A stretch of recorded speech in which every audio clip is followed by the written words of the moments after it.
Tom Rainer says that more than 16,000 churches will close their doors this year.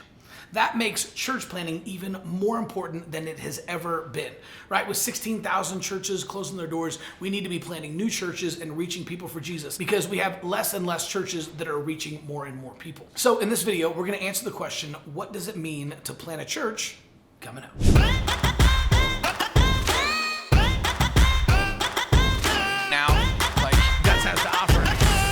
Hey, what's up, y'all? Welcome back. My name is Chris Abbott, but all my friends just call me Abbo. And I've been helping pastors and churches with social media and church growth for the last 7 years.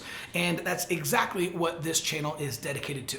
So in today's video, what we want to do is we want to answer the question, what does it mean to plant a church? And talk about a couple of strategies and some timeless principles for how to grow a brand new church plant. So let's dive in. All right, number one, comfort is the currency you pay in exchange for massive growth. So whenever you're planting a church, no matter who you are, no matter how many churches you've been a part of, and no matter where in the world you are planting, it is pretty much guaranteed that you're gonna be uncomfortable. Right? And so this is not a bad thing. This is actually a good thing. But a lot of times as our brains are going through it, right, our brain wants to run from discomfort. Our brain wants to run back to safety, right? And this goes back to survival mechanisms and how our brains are wired. But we need to know that anytime we are uncomfortable, that's actually a good thing. And we actually need to push into that fear.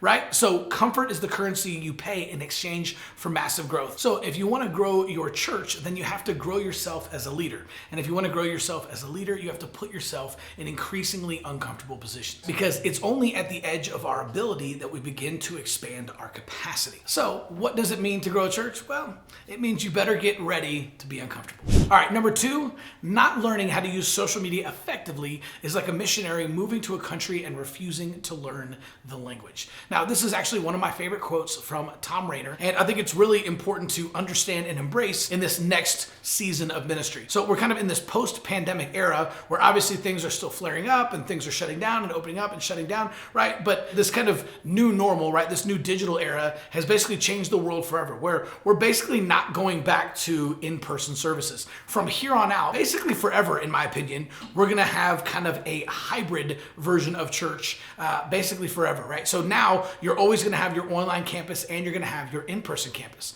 And for most churches, they're probably not going to get back to their pre-pandemic in-person numbers. Now, there are a couple of exceptions, but for the most part, we now have kind of this hybrid where we have to both manage online and in person. And in order to do that effectively, one of the things that we have to learn is the language of social media. So whether it's Facebook, Instagram, YouTube, Twitter, TikTok, Snapchat, right? It doesn't matter. We have to figure out where people's attention is, and then we have to show up on that platform as well. So remember, what we need to do is we actually need to change the way that we think about social media. We shouldn't think about it as a platform or a place for consumption anymore. Right now, we need to think of ourselves as content creators.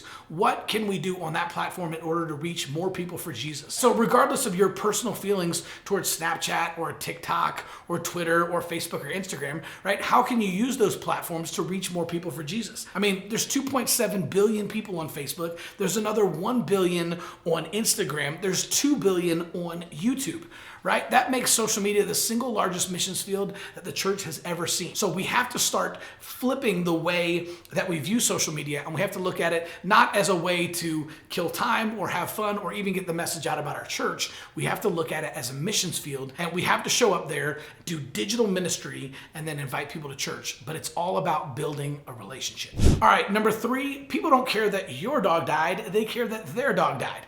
Okay, so what do I mean by this? Well, it's really important to always put potential guests at the center of the story. Now, Donald Miller has a phenomenal teaching on this where he actually coaches you through the story brand framework. Right? But this is the idea of putting the person that you're talking to in the center of the story, right? Now, obvious, we know the whole point of Christianity is not us, it's Jesus. But if you want to attract new visitors and you want to reach people where they're at, you can't talk about yourself, right? What you need to do is you need to put them in the center of the story, right? And then what we're doing is we're introducing them to Jesus as the solution, right? Because people out there are not searching for Jesus. People are searching for answers.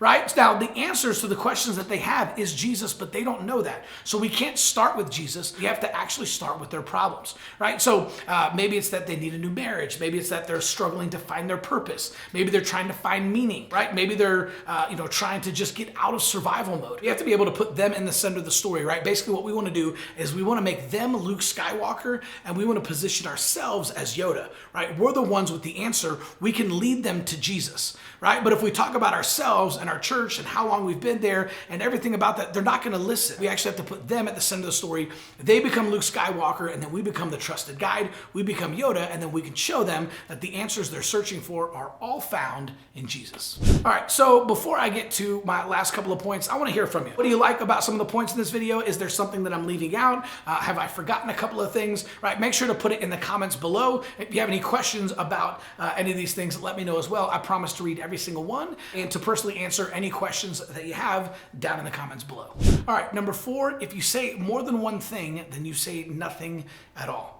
Now, this is a big problem, not just with churches, but with lots of local businesses and different organizations as well. A lot of times what happens is we put multiple messages out there and it kind of muddies the water. There's actually a famous saying for Bill Clinton's presidency run right back in the day. So regardless of your political affiliation, this is a really good story to understand, right? So one of the things that would happen is a lot of times they would say whenever Bill Clinton was going into different TV interviews and doing radio spots and all these different things, he kept wanting to talk about a bunch of different things, right? But his campaign manager just kept reminding him, nope, it's about the economy, right? And so it would always bring him back to the economy, the economy, the economy. No matter what, all they were going to talk about was the economy. And this is really, really smart because they knew if he started to talk about multiple things, even if he started to talk about 2 or even 3 things, what happens is it waters it down, right? And if you say more than one thing, you say nothing at all. One of the internal slogans that they actually had during his presidential run was, it's about the economy, stupid, right? And so no matter what, everybody inside of that campaign run knew that it was about the economy. And so that was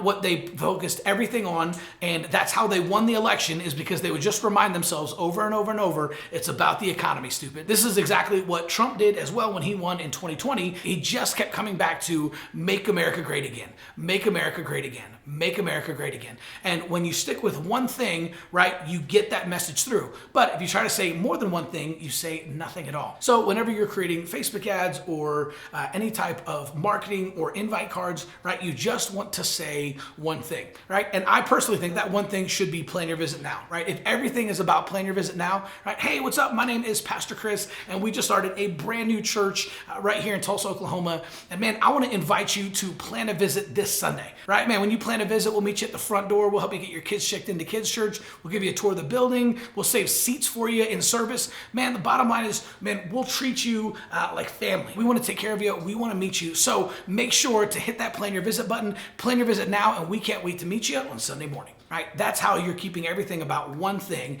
Everything is about plan your visit now, right? You're not talking about your worship set list, and you're not talking about some of the new sermon series that you have, or you're not trying to get them to join a small group or volunteer ministry. All you're talking about is plan your visit now. All right, and finally, number 5, if you're serious about changing your city, you'll find a way. If you're not, you'll find an excuse.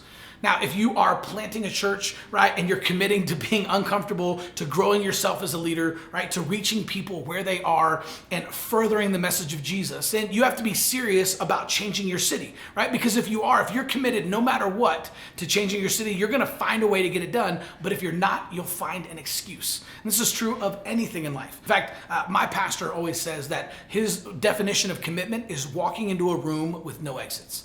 Right? I love that. Tony Robbins always says that if you want to take the island, you have to burn the boats. We have to be fully committed. And so if you are committed, no matter what, whatever it takes, you're going to change your city, then you will find a way to get done. It doesn't matter if you have limited resources. It doesn't matter if you have a shoestring budget. It doesn't matter if people leave the church or if your volunteers don't show up, right? If you are serious about changing your city, you'll find a way. If you're not, you'll find an excuse. All right. So if you like this video and you would like to learn more about how to use social media and specifically technology in order to grow your church and reach more people in your city, then we've got a free gift for you. Just head on over to churchgrowthagency.com or click on the link in the description below, and we've got a free video that outlines a framework on exactly how you can use social media to grow your church.